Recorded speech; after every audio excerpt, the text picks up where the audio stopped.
നമസ്കാരം. എല്ലാ മലയാളി വാർത്താ പ്രേക്ഷകർക്കും നല്ലൊരു ദിവസം ആശംസിച്ചുകൊണ്ട് വാർത്തകളിലേക്ക് കടക്കുകയാണ്. പത്മകുമാർ നന്ദികേട് കാണിക്കരുതെന്ന് വെള്ളാപ്പള്ളി നടേശൻ. പാർട്ടി പത്മകുമാറിനെ MLA ദേവസ്വം ബോർഡ് പ്രസിഡന്റുമാക്കി വീണ ജോർജ് മിടുക്കിയാണ്.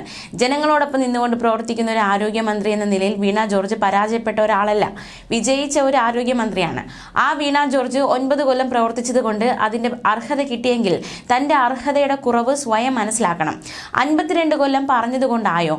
52 വർഷം പഠിച്ചിട്ടും തോറ്റുപോയില്ലേ? 4ാം ക്ലാസ്സിലല്ലേ? വീണ ജോർജ് 9 വർഷം 9ാം ക്ലാസ്സിലായി, MLA ആക്കിയില്ലേ, ദേവസ്വം ബോർഡ് പ്രസിഡന്റായി. എന്തെല്ലാം ഗുണങ്ങൾ കിട്ടി? ഇതൊന്നും ജനങ്ങൾ മറന്നിട്ടില്ല, പാർട്ടി മറന്നിട്ടില്ല. നന്ദികേട് കാണിക്കരുത് എന്നാണ് വെള്ളാപ്പള്ളി പറഞ്ഞിരിക്കുന്നത്. CPMന്റെ സംസ്ഥാന സമിതിയിൽ ഇടം കിട്ടാത്തതിലും ആരോഗ്യമന്ത്രി വീണ ജോർജിനെ പ്രത്യേക ക്ഷണിതാവാക്കിയതിലുമുള്ള അതൃപ്തി പ്രകടിപ്പിച്ചാണ് പത്മകുമാർ രംഗത്തെത്തിയത്. ഫേസ്ബുക്ക് കുറിപ്പിലൂടെയായിരുന്നു അദ്ദേഹത്തിന്റെ പ്രതികരണം. പിന്നീട് മാധ്യമങ്ങൾക്ക് മുന്നിൽ അദ്ദേഹം നിലപാട് ആവർത്തിച്ചു. അതേസമയം പദവിയുടെ പേരിൽ പാർട്ടിയെ വെല്ലുവിളിച്ച മുതിർന്ന നേതാവ് പത്മകുമാറിനെതിരായ നടപടി ചർച്ച ചെയ്യാൻ നാളെ CPM പത്തനംതിട്ട ജില്ലാ കമ്മിറ്റി യോഗം ചേരും. സംസ്ഥാന നേതൃത്വത്തെ പോലും വെട്ടിലാക്കിയ പരസ്യ പ്രതിഷേധത്തിൽ ശക്തമായ നടപടി വന്നേക്കും. പത്മകുമാറിനെ കാണാൻ ആറന്മുളയിലെ വീട്ടിൽ ഇന്നലെ രാത്രി BJP നേതാക്കൾ എത്തിയതിലും നേതൃത്വത്തിന് കടുത്ത അതൃപ്തിയുണ്ട്. തന്നെ പരിഗണിക്കാതെ മന്ത്രി വീണ ജോർജിനെ സംസ്ഥാന സമിതിയിൽ ഉൾപ്പെടുത്തിയതിലാണ് പത്മകുമാറിന്റെ വിരോധം.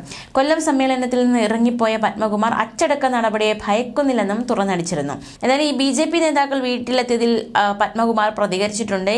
BJP പ്രസിഡന്റും മറ്റൊരാളും താനില്ലാത്ത സമയത്താണ് വീട്ടിലേക്ക് വന്നതെന്നും BJPയിൽ ചേരില്ലെന്നും പത്മകുമാർ പറഞ്ഞു. ചൊവ്വാഴ്ച വൈകുന്നേരമാണ് BJP പത്തനംതിട്ട ജില്ലാ പ്രസിഡന്റും ജോയിന്റ് സെക്രട്ടറിയും ആറന്മുളയിലെ വീട്ടിലെത്തിയത്. സംസ്ഥാന സമിതിയിൽ ഇടം നേടാനാവാത്തതിലും ആരോഗ്യമന്ത്രിയായി കൂടിയായ വീണ ജോർജിനെ സംസ്ഥാന സമിതിയിൽ പ്രത്യേക ക്ഷണിതമാക്കിയതിലുമുള്ള അസംതൃപ്തി പരസ്യമായി പ്രകടിപ്പിച്ചതിന് പിന്നാലെയാണ് BJP നേതാക്കളുടെ സന്ദർശനം എന്നതും ശ്രദ്ധേയം. BJP ജില്ലാ പ്രസിഡന്റും മറ്റൊരാളും ഇവിടെ വന്നുവെന്ന് പറയുന്നത് കേട്ടു.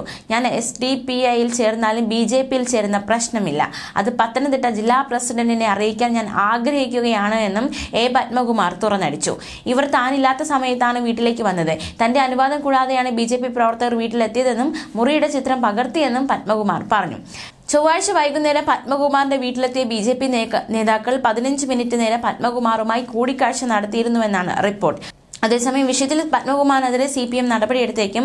12ാം തീയതി പാർട്ടി വിഷയം ചർച്ച ചെയ്യും. നടപടിയെടുത്താൽ പിന്നീട് പത്മകുമാർ എന്ത് നിലപാടാണ് സ്വീകരിക്കുക എന്നതാണ് രാഷ്ട്രീയ കേന്ദ്രങ്ങൾ ഉറ്റുനോക്കുന്നത്. ന്യൂസ് ഡെസ്ക് മലയാളി വാർത്ത.